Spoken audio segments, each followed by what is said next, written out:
Cinquemila. Cinquemila. Cinquemila. Alright, I think I got it down now. Welcome to the Stockboy Gaming channel, where we're looking at the all-new Rhinehart versus the Cinquemila and the Tailgater S in today's video. It's going to be a lot of fun. Great news, Donner is back, and he loves me just as much as ever. And that means that we're doing full race builds for this video. I'm excited for that. Everything on your screen, including the new street surface handling, is what we're testing for today. I gotta say, Donner did a wonderful job with these cars. They look phenomenal, and I might have to give him a bit of a break from dangerous situations in the next few episodes. But we got stripped out interiors, two-wheel driving, and giant engines coming your way. 3 awesome sedans. We'll head to the drag strip, and I'll see you there.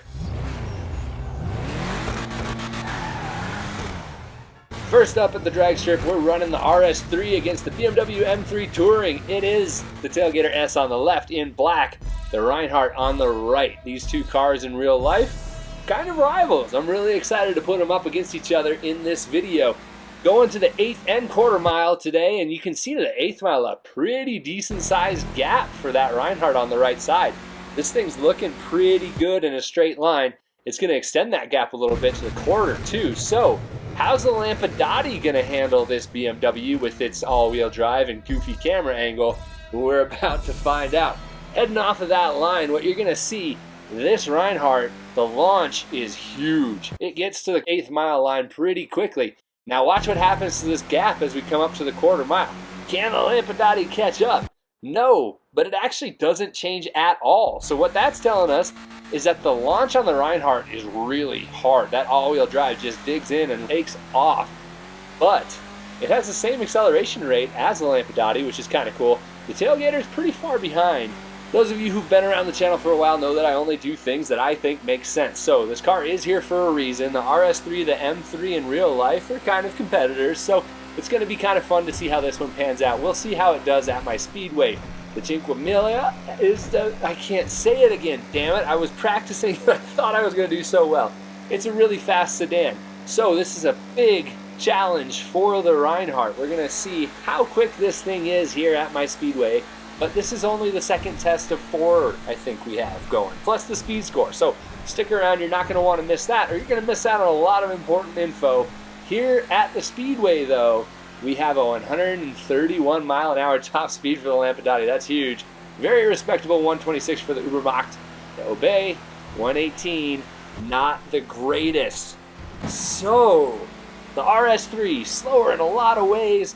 Now we're at my test track though. This is a pretty technical road course, and we're gonna see how this Ubermacht handles.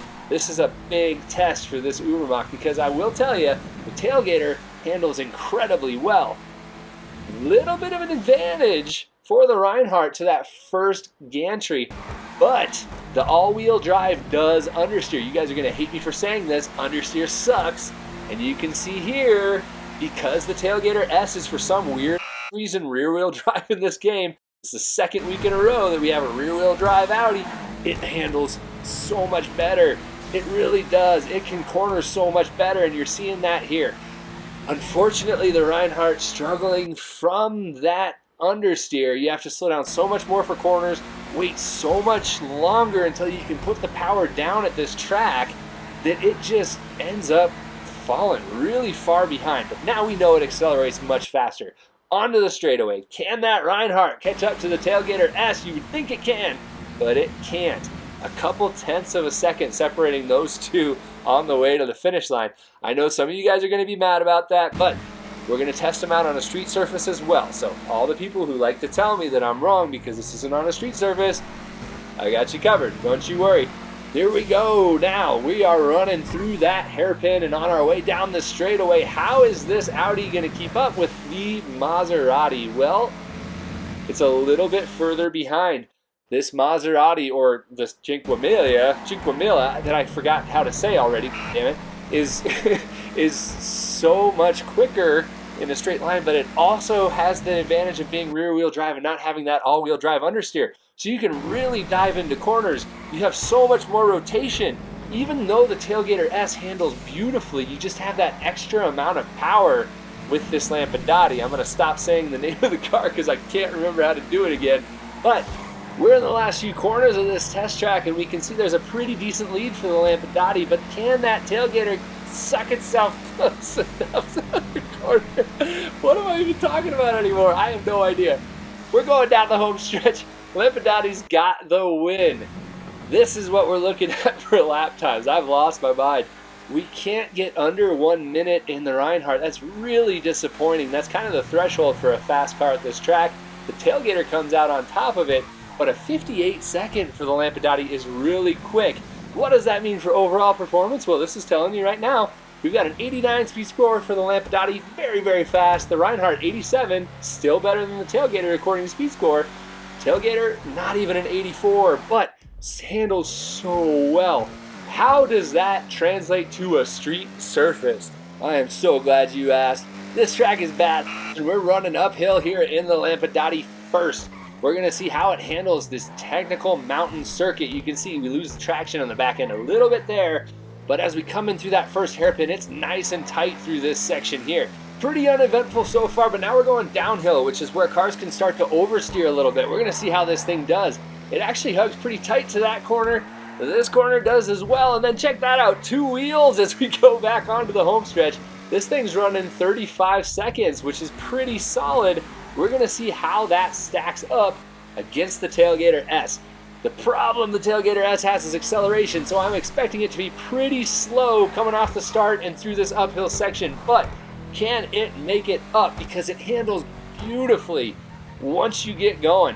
It's ripping through the hairpin. It is so awesome, sticking so tight to the bottom of the corner there, and no problems at all as we come downhill, coming up to that last hairpin. This is going to be a pretty solid lap, I think. Ripping around the last hairpin, straight through the tunnel. Acceleration's a little bit of a bummer, and it comes out at a 36.6. A full second slower than the Lampadati, but this is probably the reason you're here for the Rhinehart. We know it's going to rip up that hill. It's got lots of traction.